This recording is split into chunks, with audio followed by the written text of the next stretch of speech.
Bom dia! Nesta semana vamos continuar o estudo das orações subordinadas substantivas. E nesta semana, de modo especial, as orações que têm a função de complemento nominal, de predicativo e de aposto. Entretanto, antes de nós estudarmos as orações com a função de complemento nominal, vamos relembrar o que é essa função. O complemento nominal vai ser aquilo que completa o sentido de um nome, de um substantivo, de um adjetivo ou de um advérbio. Por exemplo, se eu digo, sinto saudade de você vai ser o complemento nominal de saudade, pois quem sente saudade de alguém. Vamos agora identificar uma oração com a função de complemento nominal. Observem a frase. Tenho a impressão de que os preconceitos permanecem. Nós temos dois verbos, tenho e permanecem. Se nós temos dois verbos, nós temos duas orações. Sendo a primeira oração, tenho a impressão, e a segunda, de que os preconceitos permanecem. Se vocês observarem, de que os preconceitos permanecem, essa segunda oração completa o sentido de impressão, pois quem tem uma impressão tem a impressão de algo.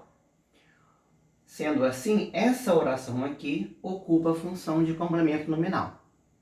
O segundo exemplo de uma oração com a função de complemento nominal, nós podemos encontrar aqui. Estou contente por ler os melhores livros. Nós temos dois verbos, estou e ler. Temos dois verbos, duas orações. A primeira, estou contente, que vai ser a oração principal, e a segunda, por ler os melhores livros. Observem que, por ler os melhores livros, está completando o sentido de contente, que é um adjetivo. Sendo assim, essa oração vai ser o complemento nominal desse adjetivo. E a oração, que tem a função de complemento nominal, tem o nome de oração subordinada substantiva completiva nominal. Vamos agora às orações que têm a função de predicativo do sujeito. Mas antes disso, vamos relembrar o que é o predicativo. O predicativo é o termo que tem a função de atribuir uma qualidade ao sujeito através de um verbo de ligação. Por exemplo, se eu falo assim, Juliana está alegre. Alegre vai ser o predicativo do sujeito Juliana. Ou seja, é o termo que traz um atributo, uma qualidade, uma característica do sujeito. Vamos agora a um exemplo de oração com a função de predicativo. Observe o exemplo. A verdade é que alguns preconceitos permanecem. Nós temos dois verbos, é e permanece. Dois verbos, duas orações. Agora, observe o verbo da primeira oração. Ou melhor, vamos observar a primeira oração.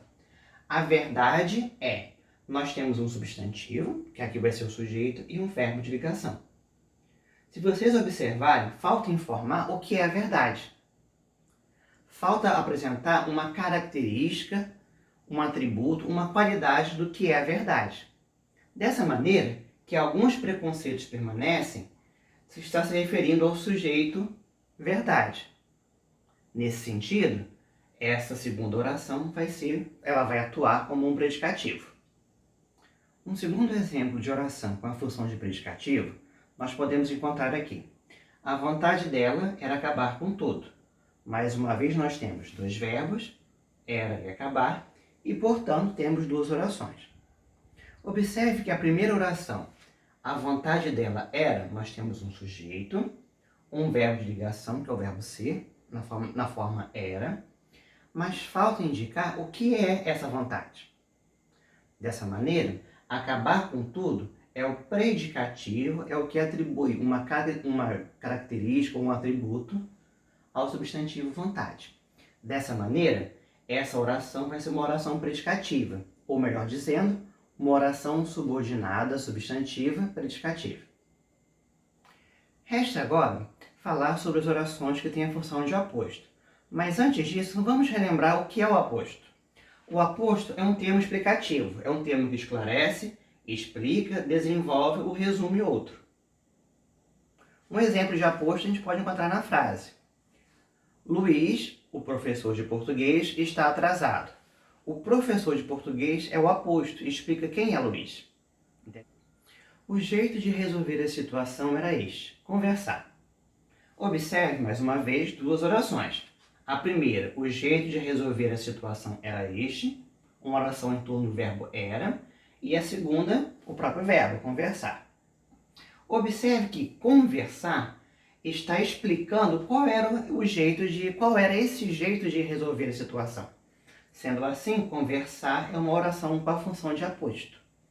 Dessa maneira, essa segunda oração vai ser chamada de oração subordinada substantiva apositiva. Mais uma vez, observe o detalhe. Ela vem após dois pontos. Chegamos então ao final da aula de hoje. Uma boa semana para todos e não deixem também de estudar pelo livro de vocês. Esse conteúdo se encontra na página 62. Tchau!